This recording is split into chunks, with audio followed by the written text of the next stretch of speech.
কি ফোলা ফুলছে এই জায়গাটা, পুরো আলু হয়ে গেছে এই জায়গাটা। দেখি দেখি এই যে এই জায়গাটা দেখি, এই যে এই জায়গাটা দে, এই যে এই জায়গাটা দে, এই জায়গাটা ফুলে দেখ, এই জায়গাটা আলু হয়ে গেছে। আলু আলু হয়ে গেছে। আর উঠবি খাটের উপরে? না ওখানে বেঁধে কি করে পড়ে গেলি বাবা? এখানে বেঁধে গেছি।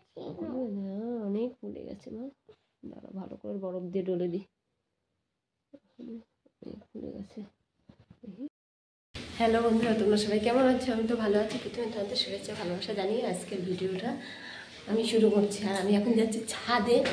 আজকে আমার ছেলের কলেজে ফাংশন আছে, কালকে ওর জামা প্যান্ট কেচে দিয়েছি স্কুল থেকে, এই কলেজ, শুধু স্কুল বলি বারবার, কলেজ থেকে 2 সেট জামা, 2 সেট মানে জামা নাকি জামার পিস দিয়েছে, আর 2 সেট প্যান্টের পিস দিয়েছে। তো আমার ছেলে একটা যে প্যান্ট বানিয়েছে আর 2টো জামা নিয়েছে। তো কালকে কেচেছি, আর অনেকটা বেলা করে নাড়ি তো, মানে কাজ তো অনেকটা বেলা হয়ে যায়, এই জন্য শুকায়নি, এই জন্য আপনারা ছাদে নেমে দিয়ে যাব।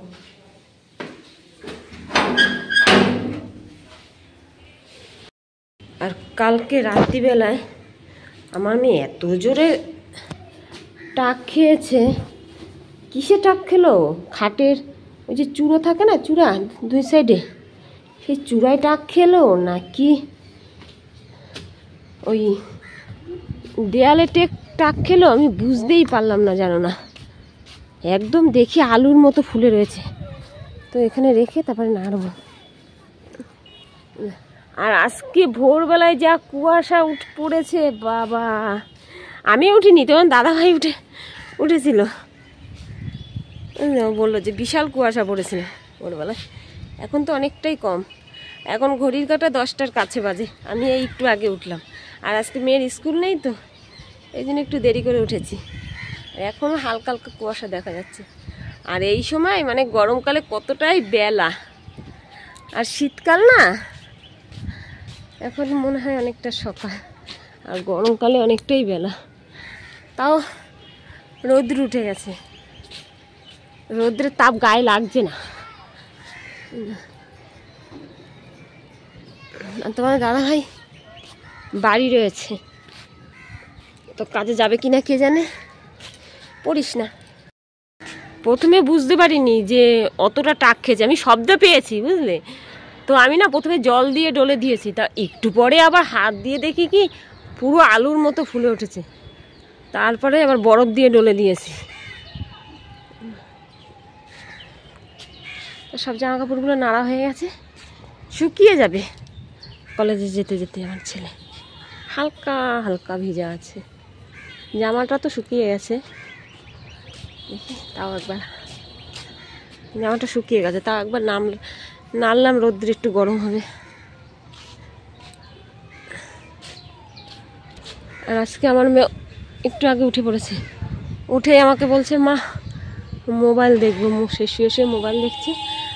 আজকে আমার মেয়েকে 11টার সময় পড়াতে আসবে, তার কারণ হলো সামনের সপ্তাহে বিয়ে বাড়ি যাবে। ও তো শুক্র আর শনি 2 দিন ছুটি করে, তো ও রবি সোম মঙ্গল বুধ 4 দিন ছুটি করবে। তো আমাকে বললো কি এই সপ্তাহে আজকে তো শুক্রবার আর শনিবার 2 দিন পড়িয়ে দেবে, আর সামনের সপ্তাহে শুক্রবার আর শনিবার 2 দিন পড়িয়ে দেবে, ওই জন্য বললো। আর আজকে ভাবছিলাম বাপের বাড়ি যাব, তো আজকে আর যাবো না, যেহেতু কালকেও পড়া আছে সকাল 11টার সময়। তো দেখি কালকে যাই কি না, পড়াটা হয়ে গেলে তারপরে। আর কি বলতো, মেয়েটার না মানে প্রচণ্ড পেটে কিরমি হয়েছে, শুধু আমাকে বলছে কি ওই যে নাভির চারদিকে বলছে ব্যথা ব্যথা করে, মানে ও বলছে ব্যথা, কিন্তু আমি তো বুঝতে পারছি কিরমিতে এরকম মানে কামড়ায় এরকম করে। ব্যথা হলে তো সবসময় কাঁদতো, সবসময় মাঝে মাঝে বলছে মা ব্যথা করে, আবার একটু করে ঠিক হয়ে যায়। মানে কিরমিতে যখন নড়েন, হয়তো পেটের ভিতরে নড়ে না কি কে জানে, যাই হোক তখন মনে হয় ওই পেটের ভিতরে এরকম কামড়ায়। হ্যাঁ, তাই আমার মা আবার বলছে কি আমাদের এখানে আয়, এখানে হোমিওপ্যাথি ডাক্তার আছে। কি বলতো, আমার বোনের এরকম ছোটোবেলায় এরকম পেটের মধ্যে এরকম কামড়াতো, ব্যথা করতো শুধু। তারপরে ওই আমাদের এখানে এক হোমিওপ্যাথি ডাক্তার দেখিয়েছিল, তো সে বলেছিল পেটে কিরমি আছে, তার ওষুধ খেয়ে কমেছে। তো এর জন্য আমার মাও বলছে যে এখানে তো বোনকে যেই ডাক্তার দেখিয়েছিলাম সেই ডাক্তারকে ওকে দেখাবি, দেখবি ওষুধ খেলে কমে যাবে। আর এখন শীতকাল, এখনই কৃমির ওষুধ দেবে, গরমকাল পড়লে তো আর কৃমির ওষুধ দেবে না। এর জন্য যাবো করে, আর স্কুল পড়াশোনা চালু হয়ে গেলে আর যাওয়াই হয় না বেড়াতে। আর আগে তো স্কুলও ছিল না, প্রাইভেট পড়াও ছিল না, তখন বেশ মাঝে মাঝে যেতাম, ভালোই অনেক দিন থাকতাম। তো এখন যেতে গেলেও ভাবতে হয় যেন না, যে একটা দিন যাওয়া মানে কী বলতো, কী বলবো তোমাদের, একটা দিন পড়া মিস বা একটা দিন স্কুল মিস করা। তারপরেও কালকে ওর স্কুল নেই, কালকে শনিবার ওর স্কুল নেই, তো ভাবছি এই জন্য কালকে যাবো 11টা নাগাদ। এই 11টা নাগাদ না, 11টার সময় তো পড়াতেই আসবে, পড়াটাও হয়ে গেলে তারপরে যাব, ইচ্ছা আছে। আর কোথায় জানি মাইক বাজছে, এই জানুয়ারি মাসটা পুরো মানে মাসটাই পিকনিক আর পিকনিক। আমার ভাই আমাকে বলছে কি পিকনিক করবি, চল দিদি একদিন না পিকনিক করি। পুরো জানুয়ারি মাসটাই পিকনিক। এবছর শুধু ইসের দিন পিকনিক করলাম, কিসের দিন জানি, আর কালী পূজা না তো, ওই যে মনেও করতে পারছি না, দাঁড়াও, মহালয়ার দিন শুধু একদিন পিকনিক করা হয়েছে, আর করিনি। ভাল লাগে, বেশ গান চলছে তো, গান শুনতে আমার খুব ভালো লাগে। গান করলে না কাজের আমেজটা বাড়ে আমার। গান চলবে, ঘরে গান চলবে, আর এদিকে কাজ করবো, আমার বেশ ভালো লাগে। রুটি করবো, এই জন্য ময়দা মেখে নেবো। আর আমি না হাতের এই মুঠ, দেখো শাখাটা কতটা আগায় গেছে, হাতের এই মুঠ মেপে না ময়দা নিন না রুটির আন্দাজ পাই না। অনেকে কি সুন্দর বাটি মেপে বা কাপ মেপে করে, কিন্তু আমি আন্দাজ পাই না, হাত মেপে নেব তবে আন্দাজ পাবো। আর এদিকে জল গরম বসিয়ে দিয়েছি ময়দা মাখবো বলে, ফুটেও গেছে। আর এই যে এখানে দুধ জল বসিয়েছি। আর দিদিমণি বলেছিল 11টায় পড়াতে আসবে, কিন্তু 10টায় চলে এসছে পড়াতে, আমি পড়ছি। আর ওইদিকে আমার শাশুড়ি পুজো দিতেও চলে এসছে। ময়দার গোলাই তো বলে, যাই হোক গোলা করা হয়ে গেছে। 1টা 2টো 3টে 4টে 5টা 6টা 7টা 8টা 9টা দেখেছি। আর যদি মুঠ ভরে না নিতাম না, গোলার হিসেবেই পেতাম না। 9টা, 3টে তো দাদাভাই খাবে, 2টো আমি খাবো, মেয়েকে 1টা খাওয়াবো, ছেলে 2টো খাবে, আর 1টা এক্সট্রা করেছি যদি লাগে। এই জন্য আমি সবসময় ময়দা হাতে করে মুঠ করে নিয়ে তারপরে ময়দা মাখি, তাহলে বেশ গোলার হিসাবটা ভালো পাই, যে যেই কটা আমার মানে ভাববো যেই কটা রুটির গোলা করবো ঠিক সেই কটা গোলাই হবে, বেশি হবে না কম হবে না। আর যদি বাটিতে মেপে করি তাহলে হয় বেশি হবে, নাহলে কম হবে। কি হয়েছে? কেন দিদিমণি তো পড়ালো, ওই যে ওকে আঁকায়নি তাই বলছে। দিদিমণি কলেজে যাবে না, এই জন্য কলেজে, বুঝলে? আচ্ছা আমি পরে রং করে দেবো ওখানে।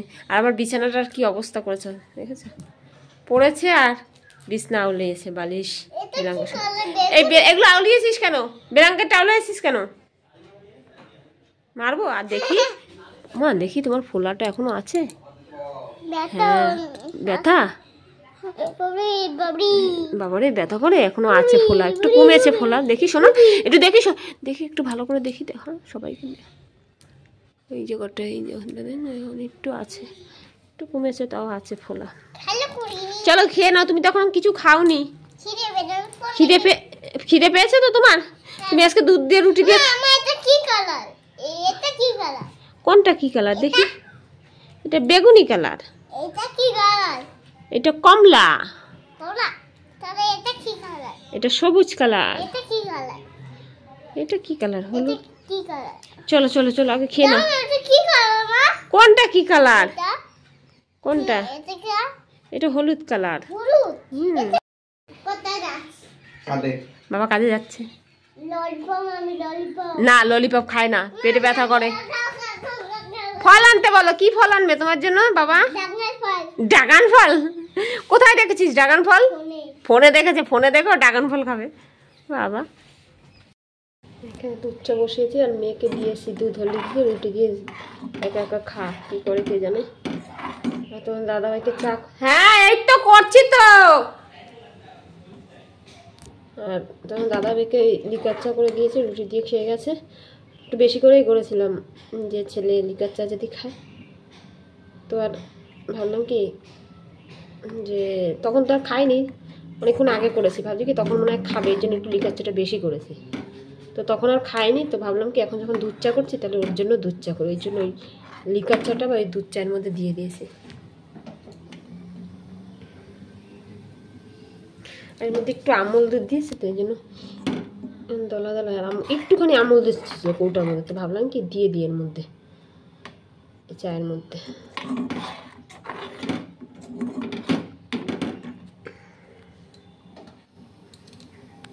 চা ছাকা হয়ে গেছে। আর গ্যাসের স্ল্যাবের দেখো কি অবস্থা, এই রুটি ভাজবো না, গ্যাসের স্ল্যাবের অবস্থা খুব খারাপ হয়ে যায়। গ্যাসের অবস্থা সব ময়দার গুঁড়িতে একদম মানে অবস্থা খারাপ হয়ে যায়। বিছনা তোলা হয়ে গেছে, কিন্তু কোনো লাভ নেই, একটু পরে যাব যা তাই, আবার সে বিছনা আউলানো। মেয়েটা যতদিন বড় না হবে এরকমই হবে। আর এইদিকে দেখো এই জানলাটা খুলিনি, এই জানলাটা খুলে দিয়েছি। আর আজকে প্রচণ্ড ঠান্ডা, বাইরের দিয়ে জানলা দিয়ে শুশু করে হাওয়া ঢুকছে। এখন ঘরটা ঝাড় দেবো। আর সকালে টিফিন খাওয়া হয়ে গেছে। আর ছেলেটার কালকে রাত্রের থেকে পেট ব্যথা করছে, পেট ব্যথা মানে কি পেটে খিস ধরে রয়েছে। জল গরম বসাবো, মেয়েকে স্নান করাবো। কালকে একবার স্নান করাইনি, প্রচণ্ড ঠান্ডা, তো এই জন্য কি একদিন স্নান করাচ্ছি আর একদিন স্নান করাচ্ছি না। মাঝে অনেক কদিন বেশ ঠান্ডা লাগছিল, ডাক্তার দেখিয়ে কমেছে, আমার ভালোই আছে। এই জন্য কি একদিন স্নান করাবো, আর এই শীতে রোজ স্নান না করালেও হয় বাচ্চা মানুষ, তো একদিন করাই একদিন করাইনি মানে কি একদিন মাথা মতো ধুয়ে গা পা মুছিয়ে দিই, আর একদিনকে ও ভালোভাবে স্নান করিয়ে দিই গরম জল করে। আর এখানে গোবিন্দভোগ না তো এই খুদের চাল ভিজিয়ে রেখেছি, খিচুড়ি বানাবো। ছেলে বলে কি মা হালকা পাতলা করে একটু খিচুড়ি করো। আর ভাবলাম ভগবান মুখ তুলে তাকিয়েছে, আর মনে হয় পেট ব্যথা হবে না ছেলেটার। না, ভগবানের কাছে এত ডাকলাম শুনলো না, আবার পেট ব্যথা শুরু হয়ে গেছে। পেট ব্যথা মানে কি নড়লে চললেই, মানে চুপ করে শুয়ে থাকলে ব্যথাটা কম লাগে, আর নড়লে চললেই কেমন খিসমরে ধরে রয়েছে, নড়লে চললেই আবার ব্যথা করে।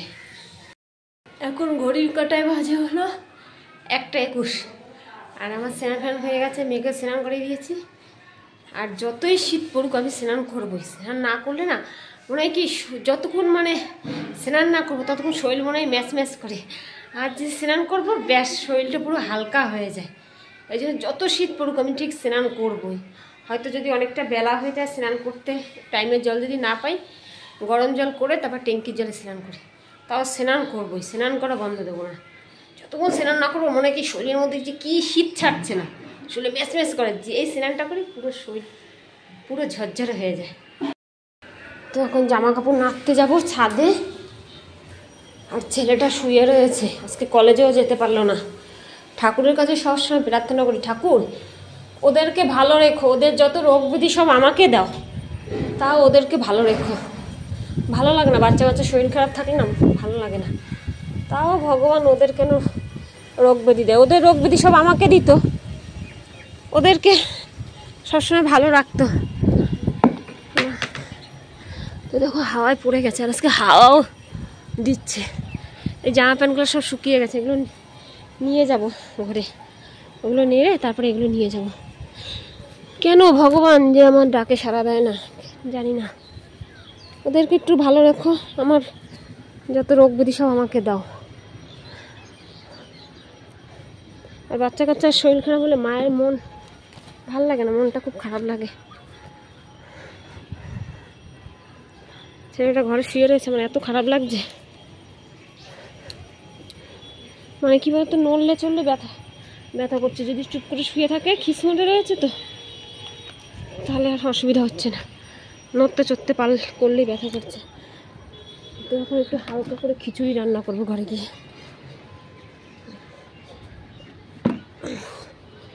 বাবা ওই চাল ভিজিয়েছি, খুদের চাল, সেটা দিয়ে হালকা করে খিচুড়ি রান্না করবো। এখন রোদ্দুরটা বেশ গায়ে লাগছে, দাঁড়িয়েছি তো ছাদে, রোদ্দুরটা বেশ ভালো গায়ে লাগছে। খিচুড়ি রান্না বসিয়ে দিয়েছি, আর খুদের চাল, আর চালের মধ্যে দিয়েছি হলো অল্প কয়টা দিয়েছি হলো মুগ ডাল, আর একটু বেশি করে দিয়েছি হলো মুসুরির ডাল, আর মটরশুঁটি দিয়েছি, আলু ভাজিনি, না ভেজেই দিয়েছে, আর টমেটো দিয়েছি, লবণ দিয়ে দিয়েছি, আর হলুদ দিয়ে দিয়েছি, আর লঙ্কা দিইনি যেহেতু মেয়ে খাবে। ওই ফোড়নে একটা লঙ্কা দেবো, আদা দেবো না, ফোড়নে ওই তেজপাতা, একটা শুকনো লঙ্কা, আর একটু জিরে ফোড়ন দেবো এর মধ্যে। আর নামানোর আগে একটু মিষ্টি দেবো, আর একটু হলো ঘি দেবো। এদিকে পাঁপড় ভেজেছি, আর এদিকে খিচুড়িতে ফোড়ন দিয়ে দিয়েছি। একটু জাল হবে, তারপর নামাবো, আর নামানোর আগে একটু ঘি দেবো, আর একটু গরম মশলা দেবো।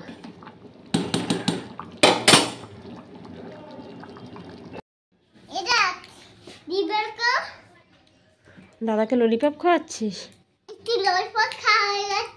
থাক, দাদা শরীর ভালো না, দাদার কাছে আসতে হবে না। ওর বাবা রে, সোনা মা ওর বলে এটা। চলো তুমি ওই ঘরে চলো, দাদা ঘুমাক, দাদা শরীর ভালো না।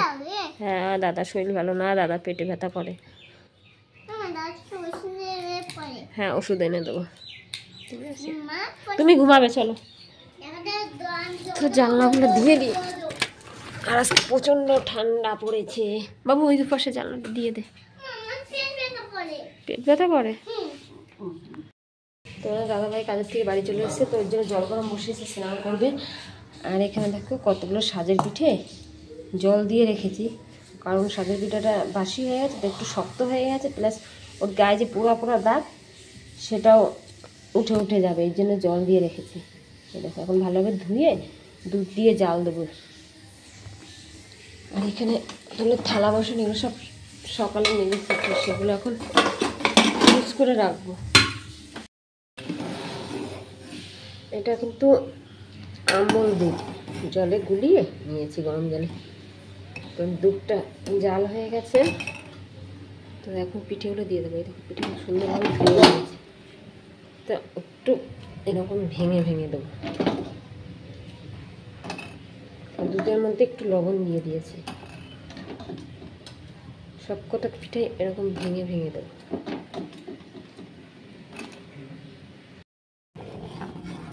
গুড় দিয়ে দিয়েছি, তো দুধটা একটু ঘন হবে, তারপর হলো নামিয়ে ফেলবো।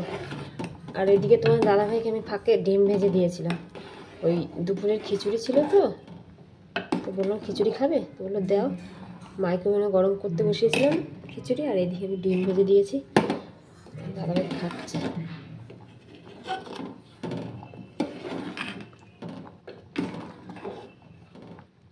তো এখন চা করবো, তোমার দাদাভাই নেশা, কাজের থেকে এসে চা খাবে, তো এখন চা করবো, দাদাভাই আর আমি খাবো, আর আমার মেয়ে ঘুমাচ্ছে।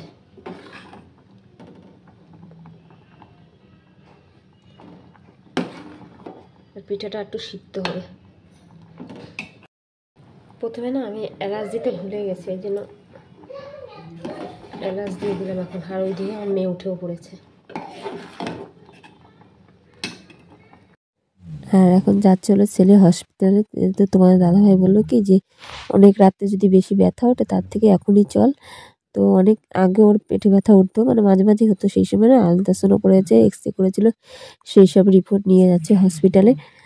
তো যাচ্ছে হলো আমার শাশুড়ি, তোমার দাদাভাই, আর হলো আমার ছেলে অটোতে করে যাচ্ছে। আর ঠাকুরের কাছে প্রার্থনা করছি, ঠাকুর আর তোমরাও আমার ছেলের জন্য একটু ঠাকুরের কাছে প্রার্থনা করো যে যা ভাবছি আমরা সেটা জানি না হয়। তো যাই হোক, এইদিকে চলে গেছে, তো এখন বাড়ি চলে এসেছি। এই যে রান্না বসিয়েছি, তেমন কিছু রান্না করব না, ওই ডাল রান্না করছি। আর ফ্রিজের মধ্যে মাছের না, তো মাছের মাথা রান্না করেছিলাম, সেই তরকারি রয়েছে। তো এদিকে ভাতও হয়ে গেছে, ভাতটা উপর দিয়ে দিয়েছি। আর এই যে ডালে দিয়েছি হলো জিরে, আর হলো শুকনো লঙ্কা, আর হলো তেজপাতা ফোড়ন। আর আজকে হলো টমেটোর ডাল রান্না করেছিলাম। বুঝলে। আর আগের একটুখানি ডাল ছিল, সেই ডালটাও ডালের মধ্যে দিয়ে দিয়েছি। তো যাই হোক, ডালে ফোড়ন দেওয়া হয়ে গেছে। তো এখন ডাল নামিয়ে ফেলবো আর রান্না করবো হলো বাঁধাকপির বড়া করব। আর তো মাছের তরকারি আছে, বেশি কিছু রান্না করলাম না, যেহেতু মন মেজাজটা ভালো লাগছে না। আর তোমরা একটু ঠাকুরের কাছে প্রার্থনা করো যেন যা ভাবছি সেইটা জানি না হয়। সবাই তোমরা ঠাকুরের কাছে একটু প্রার্থনা করো। তো যাই হোক, খাওয়া দাওয়া হয়ে গেছে, এখন ছেলেরও খাওয়া হয়ে গেছে। তো এখন ওষুধ খাবে। আর আমার মেয়ে বলছে কি, দাও মা আমি ওষুধ খাইয়ে দিই। তাই জন্য আমার কাছে ওষুধ নিয়ে এসছে, এই যে দাদাকে খাইয়ে দিচ্ছে। আর আমার মেয়ে যা ভালোবাসে ওর দাদাকে, মানে ধারণার বাইরে। মানে মা আমার থেকে বেশি ওর দাদাকে ভালোবাসে। ওর দাদা থাকলে আর ওর কাউকে লাগে না, দাদার কাছেই সারাদিন থাকতে পারে। তো যাই হোক, আজকের ভিডিওটা আমি এখানেই শেষ করছি। আমার ভিডিওগুলো যদি তোমাদের ভালো লাগে একটা লাইক দিয়ে অনেক অনেক অনেক শেয়ার করো। আর আমার চ্যানেলকে সাবস্ক্রাইব করে আমার পাশে থেকে দেখা হচ্ছে কালকে সকালে।